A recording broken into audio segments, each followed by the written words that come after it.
21. La terrible anulación del hombre por el Estado y el problema del pensamiento democrático del futuro. En ese paréntesis, el ideal que el pensamiento había abandonado a la intemperie, es rescatado del arroyo por fuerzas opuestas, que combatirán con extremada violencia en el futuro.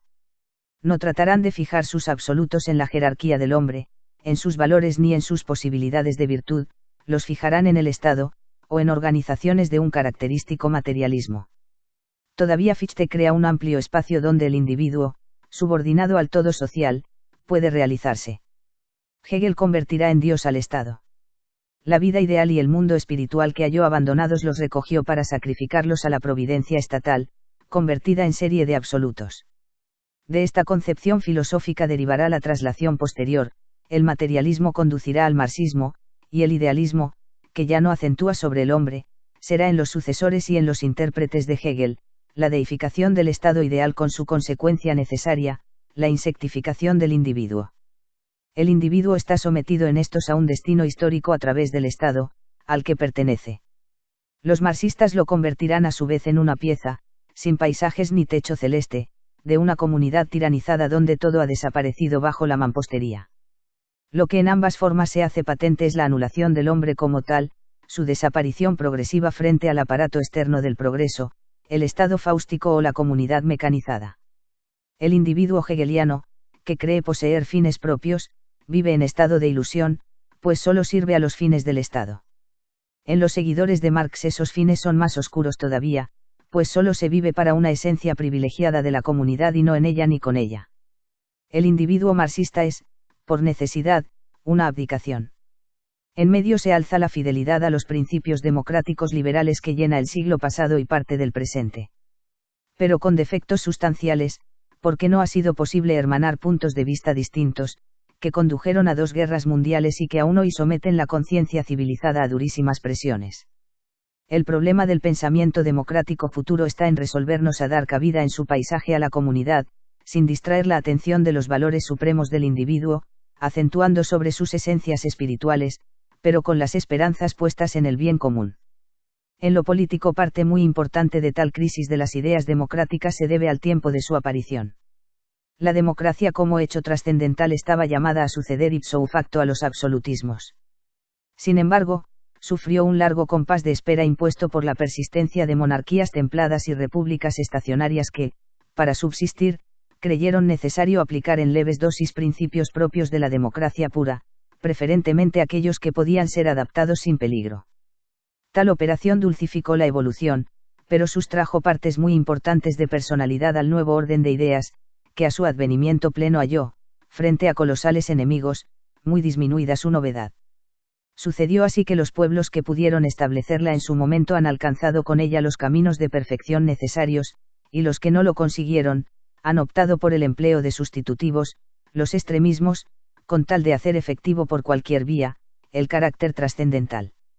Y sin embargo lo trascendental del pensamiento democrático, tal como nosotros lo entendemos, está todavía en pie, como una enorme posibilidad en orden al perfeccionamiento de la vida.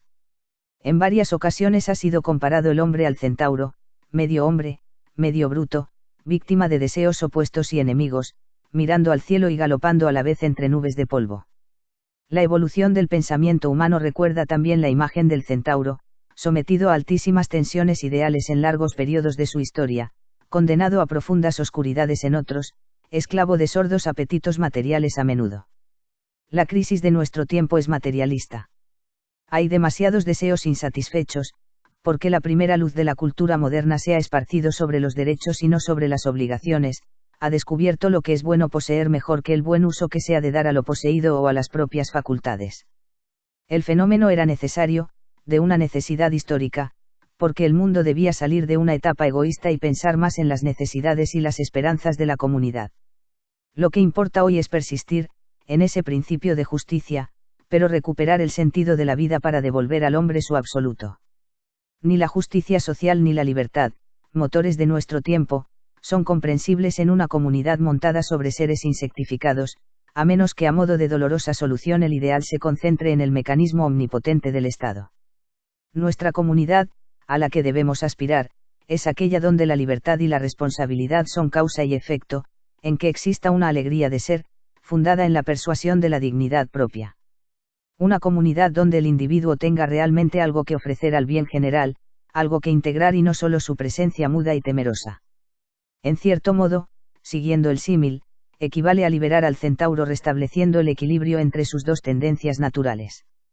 Si hubo épocas de exclusiva acentuación ideal y otras de acentuación material, la nuestra debe realizar sus ambiciosos fines nobles por la armonía. No podremos restablecer una edad centauro solo sobre el músculo bestial ni sobre su solo cerebro, sino una edad suma de valores, por la armonía de aquellas fuerzas simplemente físicas y aquellas que obran el milagro de que los cielos nos resulten familiares. Los monjes de la Edad Media borraron el contenido de los libros paganos para cubrirlos con los salmos. La edad contemporánea trató de borrar los salmos, pero no añadió nada más que la promesa de una vaga libertad a la sed de verdades del hombre. En 1500 la humanidad concentró sus dispersas energías para empresas gigantescas y nos dio nuevos mundos y formas de civilización. En 1800 reprodujo el intento y creó febrilmente, generosamente, una época. ¿No será el nuestro, acaso, el momento de hacer acopio de las energías humanas para conformar el período supremo de la evolución? Cuando pensamos en el hombre, en el yo y en el nosotros, aparece claro ante nuestra vista que nuestra elección debe ser objeto de profundas meditaciones.